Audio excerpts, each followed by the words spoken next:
Hello, welcome back to my channel, and if you're watching this when this video comes out, it is very close to the month of November.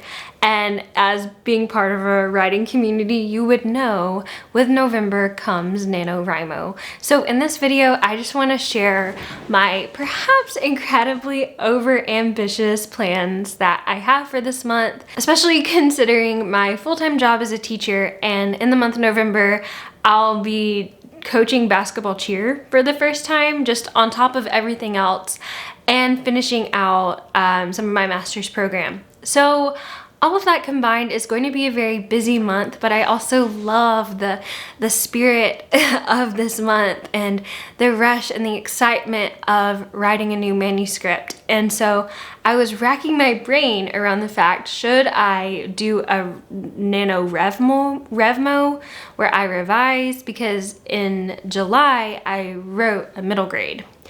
And it's at the point now where I'm ready to reread it and revise it. So I'm thinking, do I revise or do I draft my new YA contemporary romance that I'm excited about? And so in my typical fashion, I have decided to do both. Yeah, you heard that right. I am going to attempt to revise a novel and draft a novel in the month of November on top of all my other commitments. So what I'm going to tell you about is my plan for how to possibly make this work, and then I'll also tell you about a little information about the projects that I'm going to do. So if you're interested in that, stay around. All right, so right now I'm currently working on developing a writing routine that I can really stick to. So I've been waking up at 4:30 every day this week. So I've done it 5 days in a row at the time of filming this video. And I've been writing and planning. So from 4:30 until 6:30, I will sit my butt in my chair and write and plan. I'll write for about an hour and a half and then plan for about 30 minutes. Sometimes I'll write less and plan more. It just depends on how the writing session kind of goes. And then I go off to my day. And I usually don't get back to my computer until around 7 p.m. and then I'm not necessarily writing or revising then. It truly is the only time that I have with my stories currently.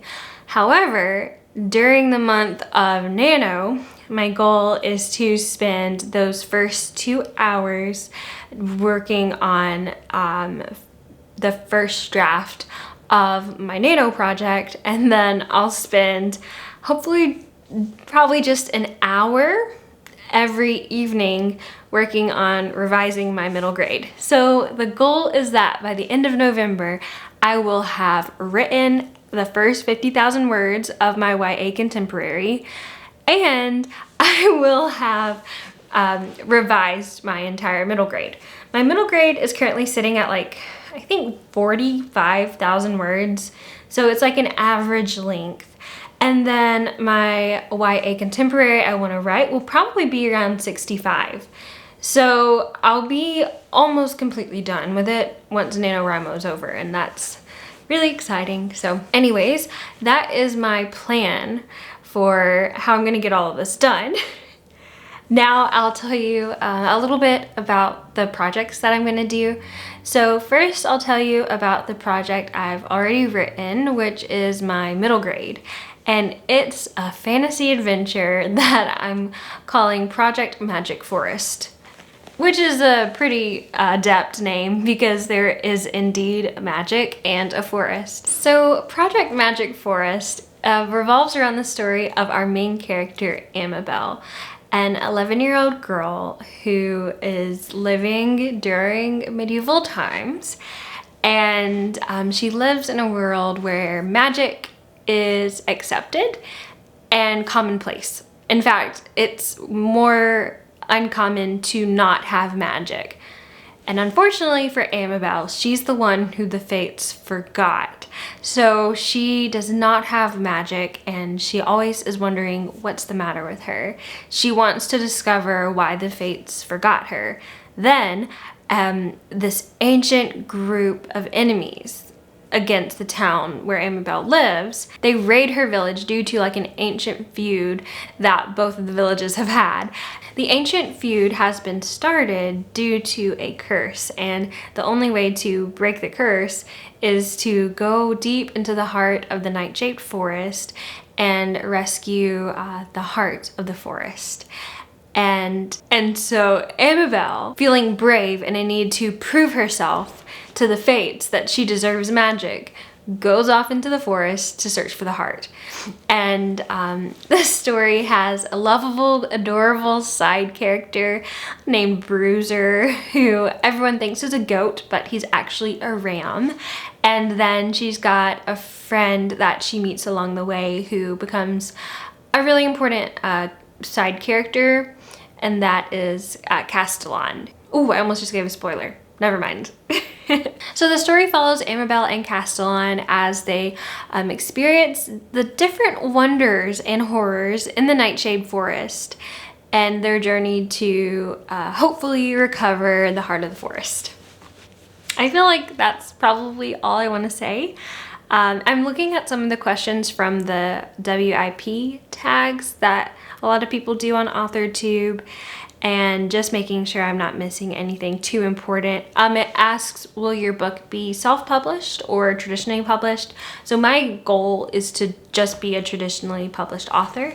Maybe I might self-publish something, but it's just not like what I have in mind at the minute right now. And then the length it took me to write the first draft of this manuscript was, I want to say 3 weeks. But it was definitely like the first 3 weeks of July. And that's actually pretty much been the case whenever I'm writing the first draft of a middle grade. I usually will get it done in about 3 weeks. So yeah. It asks, what other books would you compare this story to? This book gives me like Moana vibes, so I'm comparing it to Moana. But yeah, it fits nicely into the whole category of middle grade fantasy adventure books. There's just like specific aspects that kind of make me think of Moana and Shrek similarly, so maybe a little combination of both. And then what else about my book might pique my reader's interest? I think that a lot of time in stories we get the perspective of the character who gets magic, and it's very rare to have this magic, like Harry Potter. But I think less often have we seen the case where there's the child who did not receive magic for whatever reason, and I think it'd be really interesting to see and follow that process. Okay, and then lastly, I want to tell you about the project that I will be drafting during NaNoWriMo, and that is going to be Project Snape, I'm calling it. Yes, like Severus. So basically, dreamy-eyed, aspiring poet Lavender wants to turn her life into a fairy tale, literally, by recreating moments from the books that she's read about all of her life, at least until she meets a brooding boy from her past who helps her to appreciate life and love for what it really is. It is a YA contemporary romantic comedy, kind of similar to By the Book. If you have read that one, I think it's by Amanda Sillett, but it's like if By the Book met Ever After, the movie. And a lot of the aesthetic and vibe of the book is like romantic academia. So think, elegant silk blouses and hot cups of tea and writing poetry in the forest. Basically, what I think readers will love about my story is how Lavender is so determined to turn her life into the perfect fairy tale. There's humorous moments where she's trying to sing in the forest to get the attention of a prince. All sorts of different moments that I'm excited about and I'm excited to experiment with. Also, she goes to a boarding school called Idlewild School that has a lot of those like traditional Ivy League academic vibes. So to end this video, I also just want to announce that I'm going to attempt NaNoWriMo daily vlogs. Have I lost my ever-loving mind? Yes. Am I potentially setting myself up to just fail and fail and fail and then fail some more? Yes. Am I still going to do it? Yes, I am determined to. Even if the vlogs are only like 3 or 4 or 5 minutes long, I'm gonna do it. I think it'll be so fun to look back on these videos later on. And so yeah, that's what I'm doing. All right, well, thank you for making it this far in the video. I would love to know, what are you doing for NaNoWriMo? What projects do you have in mind? Are you gonna be vlogging? Tell me about your projects, all of that, and I'll speak to you soon. Bye.